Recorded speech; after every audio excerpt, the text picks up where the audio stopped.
Bonjour, je suis Mélanie Rouen. Je t'invite à aller faire un tour sur mon site harmoniefamiliale.fr.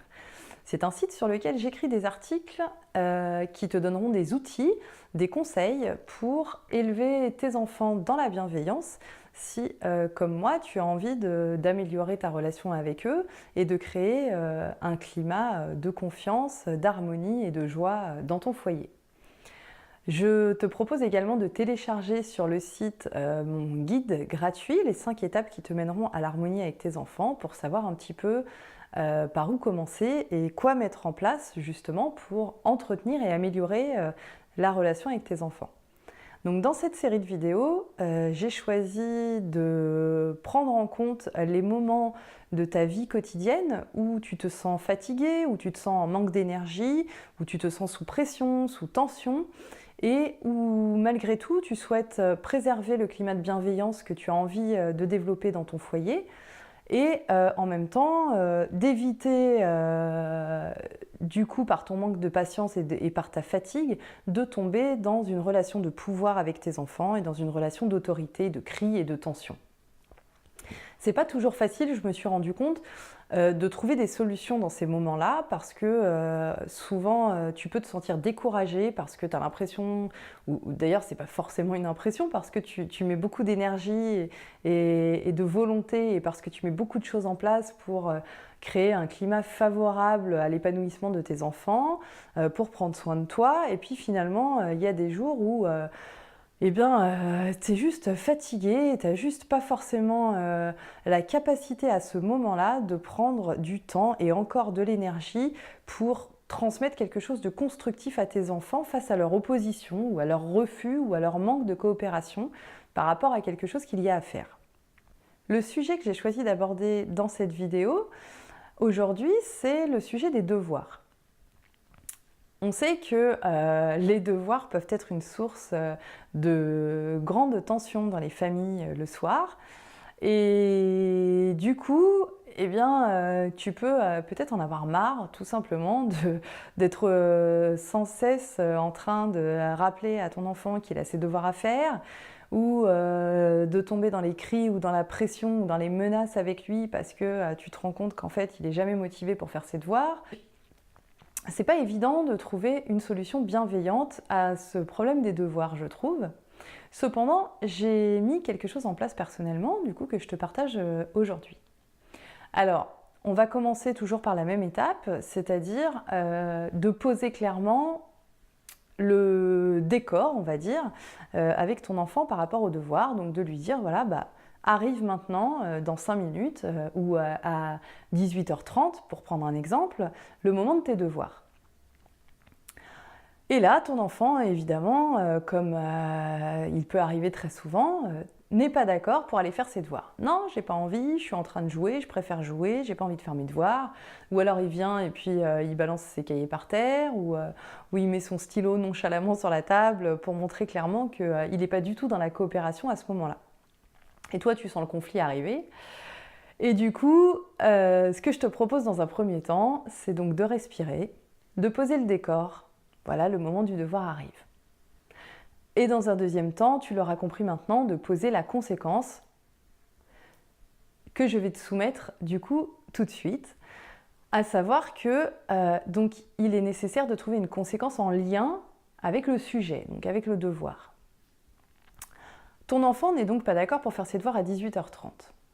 Dans votre organisation du soir, il est prévu que le repas soit servi par exemple à 19h30. Ton enfant n'est pas d'accord. En gros, pour éviter de rentrer dans le conflit, tu ne vas pas le forcer à faire ses devoirs, parce que là sinon tu vas droit au clash, c'est absolument pas constructif pour ton enfant, et toi tu vas dépenser beaucoup d'énergie et ça va te mettre énormément sous tension.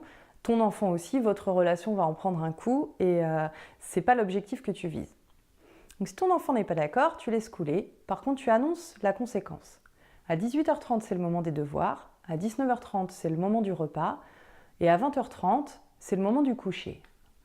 Donc tu ne fais pas tes devoirs maintenant. La conséquence que moi je vais mettre en application, c'est que par contre, tu n'iras pas te coucher sans que tes devoirs soient faits. Tu peux, si tu en as envie, À un autre moment où peut-être tu as plus de temps, tu es plus patient, tu as plus d'énergie, expliquer à ton enfant pour quelles raisons c'est important pour toi qu'il fasse ses devoirs, à ce moment-là, c'est pas le sujet, parce que tu manques de patience, tu manques d'énergie, tu manques de temps. Donc juste, tu poses le décor à 18h30, pour rester sur l'exemple, hein, tu prends l'horaire qui convient au fonctionnement de ta famille. C'est le moment des devoirs, à 19h30, moi je sers le repas, et à 20h30, c'est l'heure du coucher. Et par contre, si les devoirs ne sont pas faits, tu iras te coucher uniquement quand tes devoirs seront faits. La troisième chose à mettre en place, c'est bien évidemment d'appliquer ce que tu as fait. Donc si ton enfant ne fait pas ses devoirs à 18h30, à 19h30, il vient manger, vous mangez, tu fais la suite de ta soirée, et à 20h30, au moment où il est censé aller se coucher, s'il va se coucher, tu lui rappelles, non, là maintenant, ce n'est pas le moment du coucher pour toi, parce que tu n'as pas fait tes devoirs tout à l'heure, tu as tes devoirs à faire aujourd'hui, et la conséquence que je t'ai annoncée tout à l'heure, c'est que tu feras tes devoirs avant d'aller te coucher. Donc, tu appliques ce que tu as fait. Si ton enfant n'est toujours pas d'accord, tu as plusieurs solutions. Soit il se couche, et dans ces cas-là, tu peux appliquer ce qu'on appelle une conséquence naturelle, c'est-à-dire que il ira dans sa classe le lendemain sans avoir fait ses devoirs, il se confrontera lui-même à la conséquence naturelle de son non-travail, c'est-à-dire qu'il sera confronté lui-même à la relation avec son maître ou sa maîtresse et il devra expliquer lui-même ce qui s'est passé, pour quelles raisons il n'a pas fait ses devoirs, etc. en fonction de l'instituteur. Soit il va coopérer à ce moment-là et faire ses devoirs du coup avant d'aller se coucher. Peut-être qu'il sera fatigué, peut-être que ce sera difficile pour lui. Dans ces cas-là, tu accueilles ses émotions. Bien sûr, je vois que tu es très fatigué à ce moment-là pour faire tes devoirs.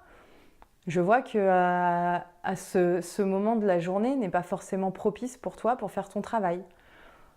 Essaye de ne pas rentrer dans le jugement, essaye de ne pas utiliser d'humiliation, de menaces ou de je te l'avais dit, tu vois, c'est pas le moment, il vaut mieux les faire avant, etc. Juste un accueil de ces émotions, je vois que là, tu es fatigué, c'est vraiment difficile pour toi de faire tes devoirs. Tu fais quand même la suite, tu restes dans la bienveillance et à la fois dans la fermeté.